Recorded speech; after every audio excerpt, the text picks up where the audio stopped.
શહેરમાં no drugs in Surat સિટીનું campaigning ચાલી રહેલ છે.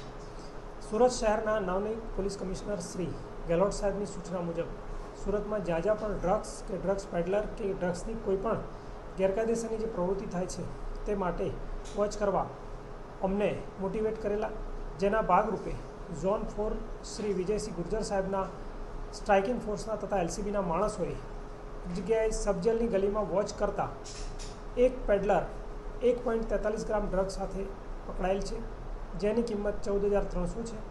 ત્યારબાદ તે ઇન્વેસ્ટિગેશનમાં વધારે આગળ વધતા તોસીફ ખાન નામનો આરોપી પકડાયેલો અને તેની સાથે અબ્દુલ રહેમાન નામનો આરોપી પકડાયેલો.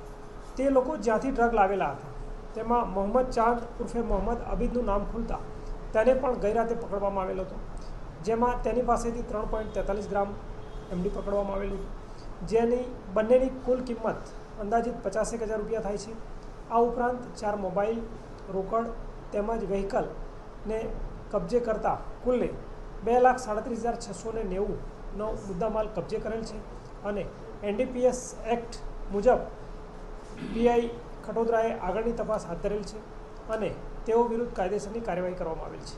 આરોપીઓ કેટલા સમયથી આ ડ્રગ્સનો ધંધો કરતા હતા, ક્યાંથી લાવતા હતા, કેવી રીતે વેચાણ કરતા હતા?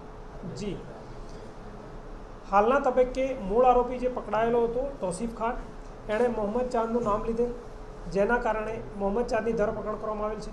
મોહમ્મદ ચાંદ અત્યારે પોતે નશા કરેલી હાલતમાં હોય તેની વિગતે પૂછપરછ ચાલુ છે અને આવનાર સમયમાં તેઓ ક્યાંથી લાવતા હતા અને શું કેવી રીતે નેટવર્ક ચલાવતા હતા તે બાબતે પોલીસની તપાસ ચાલુ છે.